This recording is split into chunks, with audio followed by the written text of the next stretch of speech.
After their fruitless attempts to appease their customer base with insincere patriotic ads, it seems that Bud Light is now playing the caring company card as some of their frontline workers are struggling to make the money they used to make before the boycott began in early April. Now, I personally believe that it is an attempt to garner enough sympathy from those who are boycotting to cause them to end the boycott. But is the financial hardship of their employees the result of the boycott? Let's talk about that.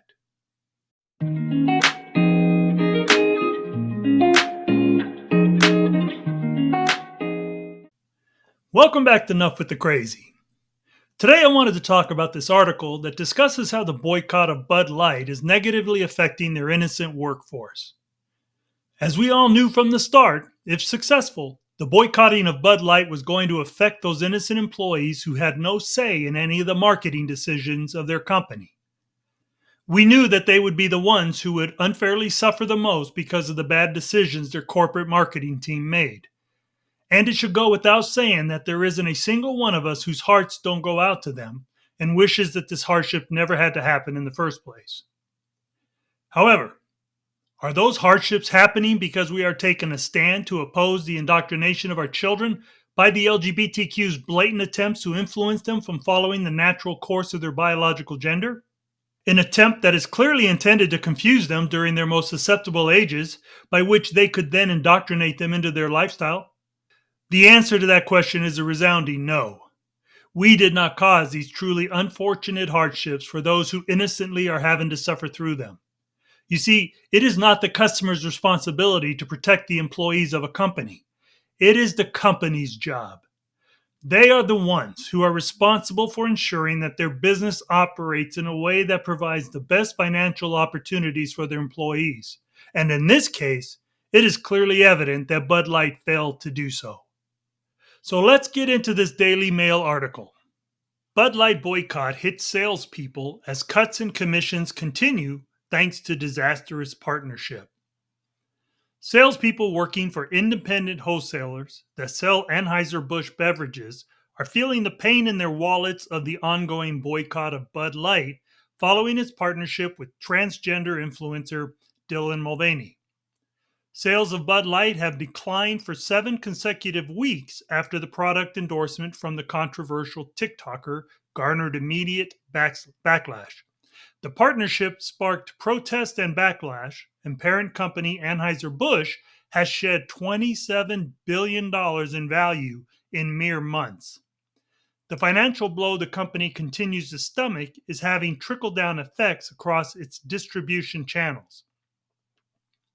Incomes have been slashed for the salespeople who work at the roughly 500 independent wholesalers that sell Anheuser-Busch products to restaurants, bars, and grocery stores.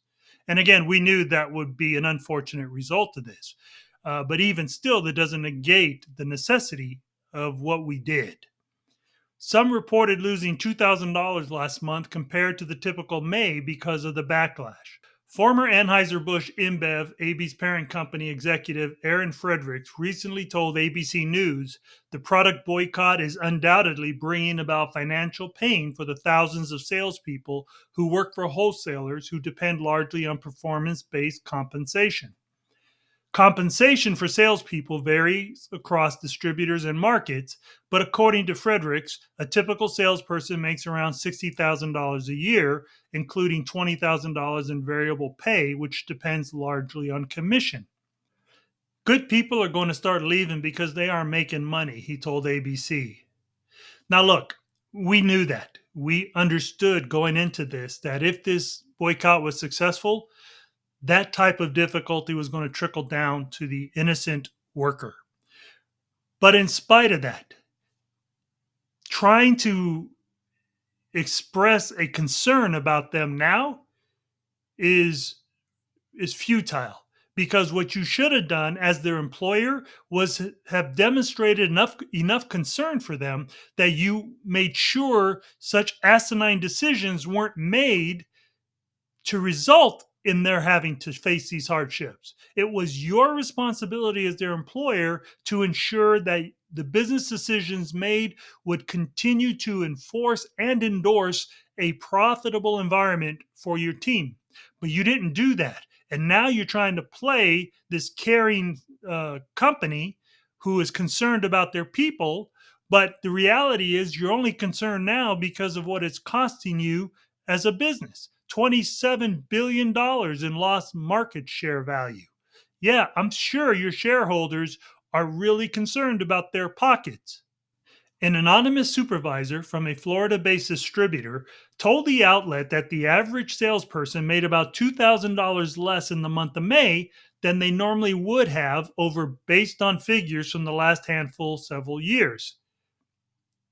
Numbers are suffering primarily due to a decline in Bud Light sales that reached as high as a 60% drop off over the week that ended on Memorial Day. And of course, that makes sense because Memorial Day is a big 3 day weekend. It's a big barbecue weekend. People are going to buy cases of Bud Light for their barbecues, except this year they didn't. This has really, really killed a lot of the guys who are commission based. That's who it's really hurting. There's nothing they could have done. This was thrown in their faces, said the supervisor. On an earnings call last month, Anheuser-Busch InBev CEO Michael Ducaris gestured to the stain the boycott has placed on distributors and salespeople. This situation has impacted our people and especially our frontline workers, the delivery drivers, sales representatives, our wholesalers, bud owners, and servers, he said. These people are the fabric of our business. They are our neighbors, family members, and friends. They are in every community in America. We've been doing everything we can to support our teams. Ducaris also said that Anheuser-Busch InBev provided financial support to frontline workers at the independent distributors, giving each employee $500 and additional ad spending for the month of May. A statement from the company read, Anheuser-Busch employs over 18,000 people, and our independent wholesaler partners have an additional 47,000 valued colleagues. The current situation has impacted our people and especially our frontline workers, including delivery drivers and sales representatives. These people are our neighbors, family members, and friends. They are in every community in America. As we move forward, we will continue doing everything we can to support our teams while working tirelessly to do what we do best, bringing people together over a beer. So look, there are those people who have to face the unnecessary hardships that Bud Light has brought upon them. However, their situation isn't any different from the countless other companies who had to close their doors, or had to lay people off, or who lost their business. In every business, it is always the upper management who makes the decisions that make or break a company. And of course, it's the employees who have to endure the consequences when it's the wrong choice. As with every other person who's had to face such hardships, in the end, they also will get by. This is not an uncommon event in business. The reality is that they'll find other jobs, and hopefully soon, and Bud Light will then face their own downfall. It was clear from the first few weeks of the boycott that Bud Light didn't care about the hardships their employees were facing, despite how they're trying to come across now, because if they did, they would have come forward and admitted their mistake and apologized. But they didn't. They cared more about meeting the ESG and DEI standards that are now being imposed on companies than they did their own employees. So the bottom line is this. These company executives don't care about their employees because regardless of what happens, they already have money in their own bank accounts. They've made a ton of money on the backs of their employees, and whether the company survives or not, they'll be fine. What I think is tragic is their attempt to sound so concerning about their employees when all the evidence suggests that they simply don't care. I personally don't see a bright future for Bud Light because boycotting them was just too easy. There's a ton of other brands that compete with them, and people didn't have to go without a beer to boycott them. The other brands were sitting right next to them on the shelf, and so it was just too easy to grab one of them. The loss for Budweiser is that wherein they were once thought of as a man's beer, now it's thought of as everything opposite of that. I really don't believe Bud Light will ever get back to what it gave up. So let me know in the comments just what your thoughts are. And if you enjoy this type of content, please take the time to share it with others, as it'll definitely help this channel to grow. And also, please don't forget to hit that like button, click that subscribe button, and punch that notification bell to be notified of any and all new videos. Hey, as always, I want to say thanks for taking the time to listen. Until next time.